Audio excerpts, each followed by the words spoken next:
Bonjour, bienvenue pour cette 33e capsule d'écologie intégrale. Aujourd'hui, je continue à vous parler des biais cognitifs. On en avait parlé il y a une couple de semaines. Un biais, c'est en fait une distorsion cognitive, une distorsion dans notre manière de percevoir les choses et de les interpréter, et ça nous conduit parfois sur des fausses pistes, ça nous éloigne de la réalité. Il y en a plusieurs biais, donc encore quelques-uns qui viennent nuire à notre conscience écologique. Pour commencer, le biais du halo. Un halo comme ce qu'on trouve autour de la tête des saints, mais qu'on pourrait mettre aussi autour de la tête des personnages célèbres. On a moins de chances de croire une nouvelle quand elle est annoncée par un parfait inconnu que si elle est annoncée par une vedette. Quand c'est un artiste connu, une figure publique qui annonce quelque chose, on a tendance à la croire plus facilement que si c'est quelqu'un qu'on connaît pas du tout. Peut-être que le prophète Amos a été victime de ce biais du halo. Amos venait d'un petit village au sud du pays et le voilà qui se fait prendre en quelque sorte par le collet par Dieu pour être envoyé prêcher dans un temple à Béthel, donc dans la partie nord d'Israël. Et il va apostropher le grand prêtre, le prêtre en fait qui officie dans ce sanctuaire-là, et le prêtre est pas du tout content parce que Amos vient protester contre le culte qui est pas vraiment un culte envers le vrai Dieu, mais qui est plutôt détourné à des fins politiques.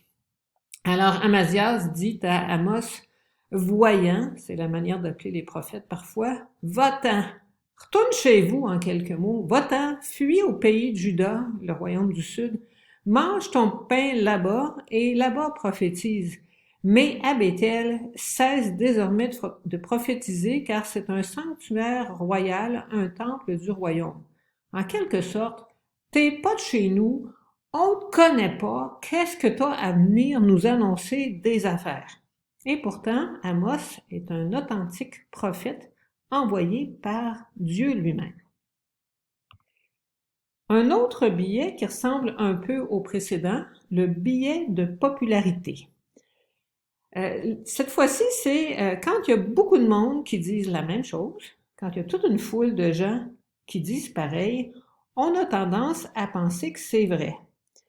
C'est un peu le phénomène des chambres d'écho reliées aux médias sociaux. Vous savez que les médias sociaux fonctionnent avec des algorithmes, avec des calculs, qui choisissent à notre place l'information qui va nous arriver. Si on aime lire des nouvelles qui nient les changements climatiques, on recevra toujours plus de nouvelles qui disent la même chose. Et on restera aussi dans la même chambre, si on peut dire, que les autres personnes qui pensent pareil comme nous. Et là, on a l'impression, puisqu'on est entouré de cette opinion-là, que cette opinion-là est la vérité. Et c'est malheureux, mais ça peut nous éloigner fortement des vraies conclusions scientifiques. D'où l'importance de se renseigner à des sources fiables. C'est pas parce qu'un mensonge est répété par des millions de personnes que ce mensonge-là devient une vérité. Le prochain biais a un nom un peu compliqué, le biais de la pensée perfectionniste dichotomique.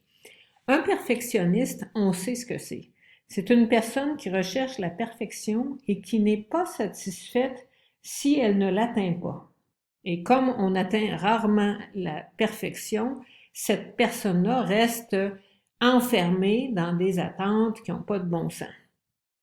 Le mot dichotomique veut dire le choix entre deux choses. Ici, les deux choix, c'est tout ou rien. Quand on a une pensée perfectionniste dichotomique, voici comment on pense.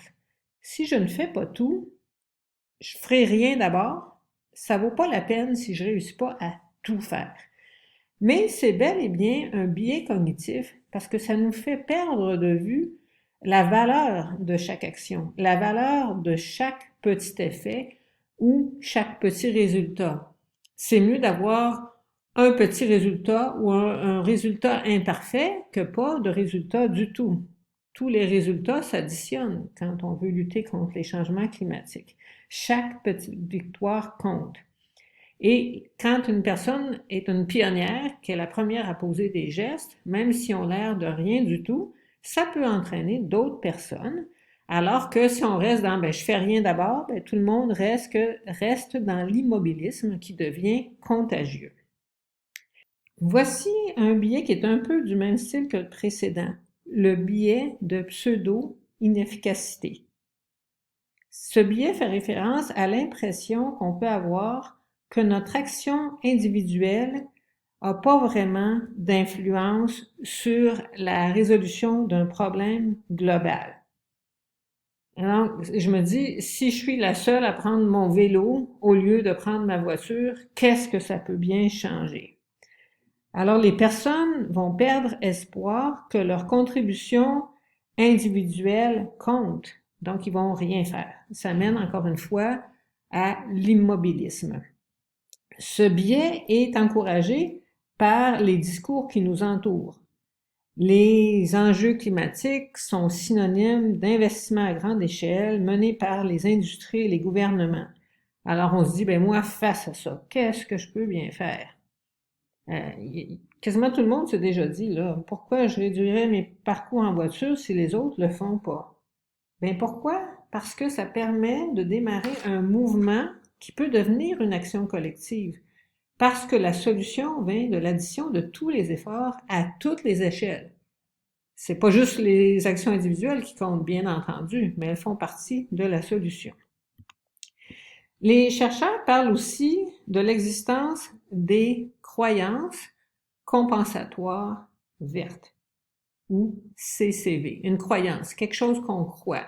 On pense que ça va compenser et que ça va apporter du vert dans une patente. Pour ma part, c'était la première fois que j'entendais cette expression, croyance compensatoire verte. Alors, qu'est-ce que c'est? Ce biais se définit par la croyance que les conséquences positives d'un comportement éco-responsable vont compenser pour un comportement non éco-responsable. Bon, ça a l'air mélangeant de dire ça comme ça. Donnons un exemple. Je fais un geste qui a l'air écologiquement éco-responsable. Je recycle. Je recycle.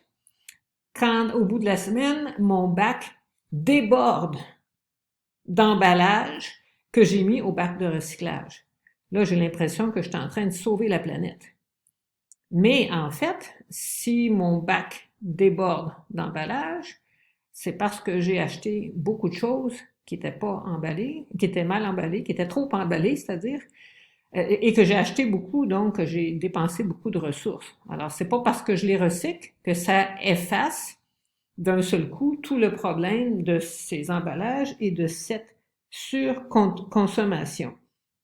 Ou bien, si je fais du covoiturage un jour, je me dis je peux bien prendre l'avion souvent parce que j'ai covoituré. Mais c'est pas parce qu'il y a un geste positif que ça vient effacer le geste négatif. Alors, c'est notre tendance, finalement, ce biais-là, à chercher à nous disculper de nos actions non éco-responsables en mettant la lumière sur ce qu'on fait de bien. Oui, il faut mettre l'accent sur ce qu'on fait qui est éco-responsable, mais il faut aussi réduire ce qu'on fait qui ne l'est pas. Quelque chose du même genre aussi, le biais de l'illusion d'empreinte écologique négative. C'est un peu la même chose que le précédent. Les chercheurs ont le don de donner des noms un peu compliqués. L'illusion d'empreinte écologique négative. Moi, je donnerais un nom plus simple à ça. Si c'est vert, ça veut dire que c'est bon. J'achète, par exemple, un produit de nettoyage, c'est marqué biodégradable, c'est vert, ami de l'environnement, il y a un beau logo vert sur l'emballage ou sur la bouteille. Alors là, j'ai l'impression, encore une fois, que je fais quelque chose de très bien pour les écosystèmes, pour la planète. Je suis en train de sauver le monde avec ma bouteille de trucs avec un logo vert par-dessus. Mais ça veut pas dire parce que un produit, mettons, est moins nocif qu'un autre, ça veut pas dire qu'il est en train d'améliorer la situation. Il fait peut-être juste la détériorer un peu moins que l'autre produit. Alors, notre réflexe pourrait donc être de dire, quand on voit le logo vert, je vais en acheter beaucoup ces verres. Mais peut-être que la meilleure solution, ça serait de dire, est-ce que j'en ai vraiment besoin? Est-ce que je peux m'en passer?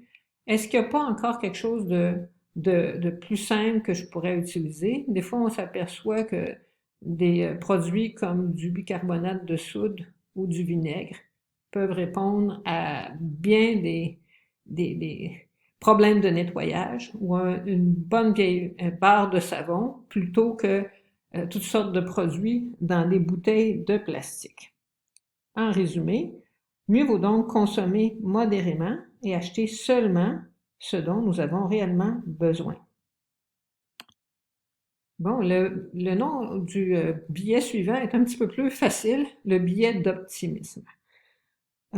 Ce billet-là, ça désigne notre tendance à être trop optimiste par rapport aux résultats qu'on peut attendre, par rapport à des problèmes compliqués, par rapport aux changements climatiques qui sont vraiment un super gros problème, par rapport aux problèmes de la biodiversité qui est en train de s'appauvrir d'une façon absolument terrible.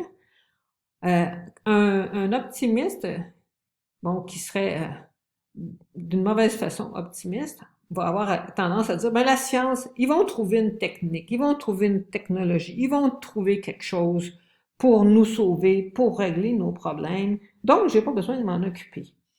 Mais les chercheurs sérieux nous disent, oui, les technologies peuvent être utiles, mais elles sont loin d'être assez développées puis avoir l'ampleur désirée pour solutionner les problèmes. On n'aura pas le choix de modifier notre mode de vie. Il va falloir aller vers une décroissance, une consommation beaucoup plus responsable, plus de partage, consommation sobre, moins d'utilisation du transport. Bon, on pourrait faire toute une liste de ce qu'il faut changer, mais l'idée c'est que bon, c'est bien de voir la vie d'une manière positive, mais pas au point de se mettre la tête dans le sable. Et un des derniers billets pour aujourd'hui, le billet qui s'appelle l'effet de compensation morale. On est encore un petit peu dans un billet qui est un peu parent avec les autres. Donc, on peut être exposé à l'effet de compensation morale. C'est notre tendance à nous péter les bretelles, comme le monsieur qui est là, qui se pète les bretelles en se regardant dans le miroir, puis qui se dit « Et que je suis bon, j'ai fait tel geste pour l'environnement. J'ai fait tel geste pour l'environnement, donc ça va compenser pour tous mes gestes qui sont peut-être moins bons. Donc, parce que j'ai fait une bonne chose, je pense plus à tout ce qui est négatif.